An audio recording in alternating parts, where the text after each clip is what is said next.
One thing I've noticed is we tend to make things more challenging on ourselves than it needs to be. It's like we're addicted to struggle.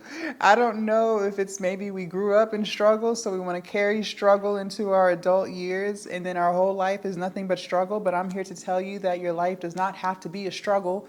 And if you just start making better decisions every single day, or at least most days, you can actually get a lot more done than you even thought possible. For those of you guys who are new to the channel, hello, my name is Jasmine, and in this video I want to talk to you guys about some of the decisions that I made that made things hard, some of the things that I chose not to do, and kind of just open your eyes. And my goal is to get you out of the victim Olympics. My goal is to get you to stop playing the blame game and recognize that you have way more control over your life than you give yourself credit for. And if you just start making better decisions, if you just start making better choices, things don't have to be so hard, okay? And just know that in every single video that I make, I'm also talking to my younger self. Everything that I talk about in these videos are things that I've done, okay? So just want to put that disclaimer out there. The very first thing, I used to be terrible with money. Terrible, okay? When I started making money during COVID, that's when I started my online business. I was balling out of control, okay? I was acting like a woman that ain't never had shit, for real. And with all of that, and I had poor spending habits even before that, but we'll just start here during COVID. I was definitely irresponsible with money. When I started making the money that I was making online, I assumed that it was only going to go up from there. I assumed that if I was making XYZ now, just imagine where I'll be in 5 years, I'll probably be 5xing, 10xing, 20xing that. That was my thought process. And I didn't come from a family of business owners. Okay, so I'm winging it. I'm learning as I go. And I was doing a lot of stuff that I probably shouldn't have did. I got my teeth done, which I personally don't regret that decision. I think that was really good for my brand. I bought a car. I was traveling. I was just balling out of control. And with all of those poor financial decisions, when the money did start slowing up, when people started going back outside, when the economy started getting a little tighter, I started to feel all of the struggles that come along with making bad decisions when it comes to your finances. But at the end of the day, I did that to myself. And this story might be resonating with you in some way, shape, or form, because I think a lot of times, I think most people probably don't grow up knowing how to spend money properly. I would think that most people probably don't know how to save money, maybe live paycheck to paycheck is normal. I grew up in a household, my mom lived paycheck to paycheck, so I thought that was normal, right? So I carried that same paycheck to paycheck lifestyle when I became an adult. And at the end of the day, that was still my fault, right? Because content is easily available to us now. We can easily go on a YouTube video and learn how to manage money, right? We can go and watch a YouTube video on how to save properly, how to invest. Like there's just so much ready information for us, and we still choose not to use that information that is easily available to us. And then we want to sit there and complain about the problems that we have because we made the bad decisions in the first place. Stop doing that. I had to recognize that the reason why I was struggling, the reason why I was so stressed out about money and bills was because of the decisions that I made with the money that I was making when I was making all of that money. And until I learned how to save, until I learned how to stop spending out of control, until I learned how to tell myself no, I was going to continue to run into those problems no matter how much money I made. And I was going to continue to have all the stress that comes along with not knowing how to spend money properly. That's what I did. Your life, and this is going to hurt, but your life is a reflection of the choices that you make. And you can sit around and blame other people all you want, but at the end of the day, we are the common denominator in our own life. And if you keep running into the same problems 10 times out of 10, it's because of something that you're doing. It's the decisions that you're making or the decisions that you're not making that keeps winding you back into the same problem year after year after year. And until you fix you, until you change, until you start making better decisions, you will continue to fall into those same problems. I can't make this up.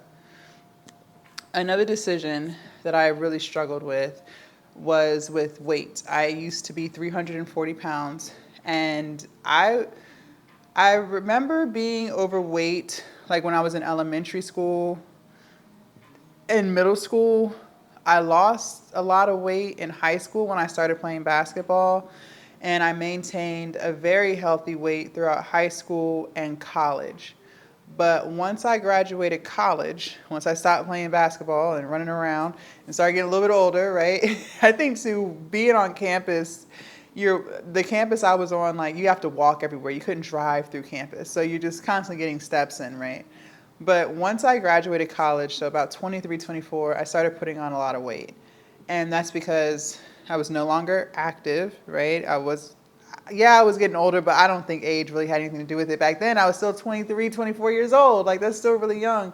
I just had really bad food habits. I never learned how to eat properly, okay? And even in college, when I was playing basketball, I still ate whatever I want.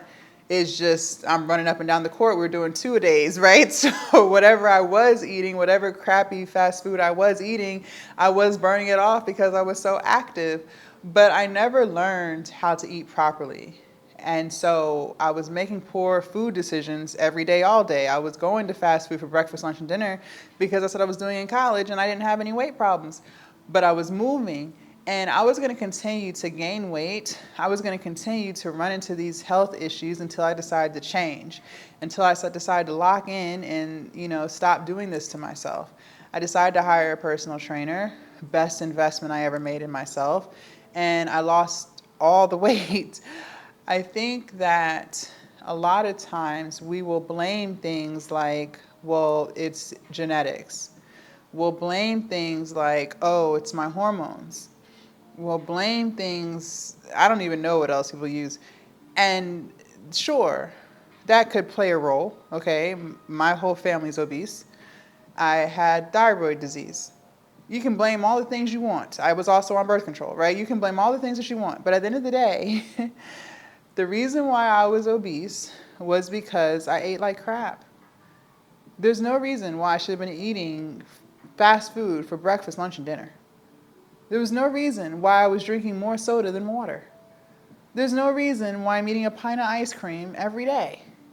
And because of those decisions that I made, I was choosing the problems that came along with it. High blood pressure, prediabetes, high cholesterol, achy joints. It had gotten so bad that I remember, so I used to get my lashes done. Well, I still get my lashes done, but the girl who used to do them, I would lay on her lash bed flat, like I'd be flat on my back, no pillow. And I remember, like you fall asleep. If you ever got your lashes done, you typically end up falling asleep, right? And I remember my weight was getting so bad to the point where I would wake up thinking that I was choking because I didn't have a pillow under me. And I feel like that my airway was getting blocked because of all the weight that I had on me. And that was happening all the time. My back was always hurting. My knees were always hurting. Going up one flight of stairs was dreadful. I was 340 pounds. Okay, I am 6'3", so I am tall, but that's still a lot of weight. And I was going to continue to have all of those problems and struggle because of the choices that I made. And if I just made better choices, if I just put the fork down, if I just moved more, if I just chose water over soda, I wouldn't have all those problems. And I had to change. I had to change. A lot of times, like I said at the beginning of the video, we choose things that make life hard. And then we want to sit around and complain about why our life is so hard, failing to realize that because of the choices that you made, you chose for life to be hard. That's what you chose. One thing that I used to be terrified of when I was younger, I used to be terrified of this, especially like in high school. One of my biggest fears, one of my biggest fears in high school and all throughout my 20s was being a single mother. That was the biggest fear of mine, being a single mother, being a baby mama. And I grew up in a single parent household, so I saw all the struggles that my mom dealt with, right? My mom and dad were married. They got divorced. I think I was like 5 or 6, somewhere up in there, and I never saw my dad again after they got divorced. Not until my older years. And so I saw all of the struggles of being a single mother. She was working two jobs. I never really saw her because she was always at work. She never did anything for herself because she was always making sure me and my brother were taken care of.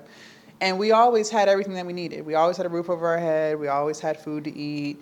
I was never deprived of anything. I always had my basic necessities, right? And she always made sure of that.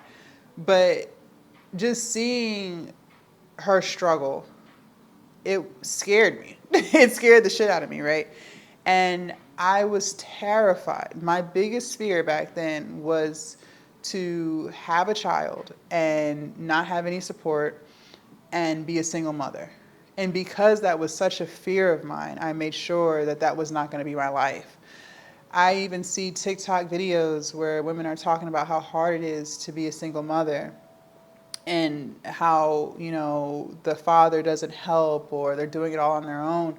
And at the end of the day, those were still decisions that they chose. And because they chose to do those things, they got all of the stress that comes along with it. But if we just make better decisions in life, if every single day we just decide, okay, am I going to make a decision that's going to elevate my life, or am I going to make a decision that's going to slow me down or make my life more stressful? As long as we choose to do the less stressful thing, our life doesn't have to be struggle. You have more control over your life than you give yourself credit for. One more example I'll give you before I close this video out is I had a 9-to-5 that I absolutely hated. Okay, I hated that job. Now, when I first started, I was excited. I was like, yes, I really was looking forward to this job. Like, they were paying me $60,000 a year. It was Monday to Friday, 9 to 5, weekends and holidays off. Like, I thought I hit the jackpot, right?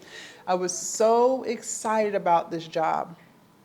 And you can only use the tools that you have in your toolbox at the time, okay? So you can't sit around and regret and live in shame and guilt. At the end of the day, if you didn't know, you didn't know, but you know now, so you can move forward, do better.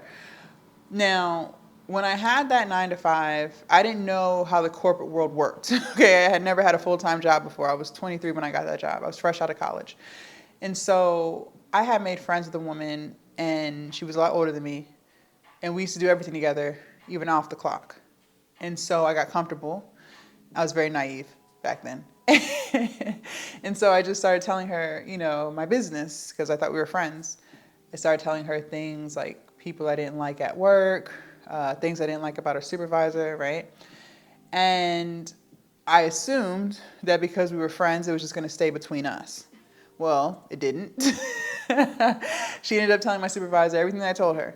And as a result, my supervisor made sure that every single day that I worked there was a living nightmare. I hated my supervisor. And she did make me miserable. She made me miserable for 6 years. She did a good job of that. Now, I could sit around and say, oh, it's not fair. Why do they hate me so much? And I did. That's the mindset I used to have back then. I did. I used to play Victim Olympics and, oh, it's not fair that they're treating me like this. Why do they get to take days off and no one gives them problems? But when I would take a day off, I got to jump through hoops to get it approved. Like, of course, I saw the things that were unfair. But at the end of the day, it's still my fault. Because at the end of the day, I chose to be a blabbermouth. I chose to believe that people at work are your friends and that what you say to someone in confidence stays between you and them. That was a stupid decision. Now, I didn't know, but reflecting back, I still did that to myself. I did that to myself. And so because I chose to talk about people at work, assuming that it wasn't going to get, out, I got all the stress and the struggles that came along with the result of that. So my supervisor being unfair, writing me up for petty things. Yeah, was it right? No, but at the end of the day, that's what I chose that. I did that to myself. Okay, I did it to myself. And so I dealt with all the struggles that came along with running your mouth and talking too much with your coworkers and thinking that that's your friend. Okay, that is my fault. So those 6 years that I did work at that job, that nightmare that I lived in, I did it to myself. I chose the struggle. I could have just kept quiet, did my job, clocked in, clocked out, went home. Yeah, there probably would have still been hiccups along the way, sure. But it didn't have to be as dramatic as it was if I had just shut up. So I say all of this to say a lot of the decisions that we make in our life, we always choose a decision that comes with the most struggle. And it really doesn't have to be that way. You can have a peaceful life. Life doesn't have to be chaotic. But in order to do that, in order to have a peaceful life, in order to have a less chaotic life, and of course life is going to life, like you can't control everything, but you can control more things. You can control more things than you think you can. In order to have that peaceful life, you're just going to have to start making better decisions. You're going to have to decide, am I going to keep making decisions that hurt me, that stress me out, that cause me pain and anxiety? Or am I going to choose things that are going to bring peace into my life? Stillness, calmness, right? We're not victims. We are empowered, okay? We're not going to blame nobody but ourselves. At the end of the day, we are the common denominator in our own life. Don't you ever forget that. Leave a comment down below. Let me know your thoughts. I can't wait to read what you guys have to say. Also, make sure you guys join the Patreon if you haven't already. The link is down below in my description. Subscribe to the channel, and I will see you guys in my next video. Bye.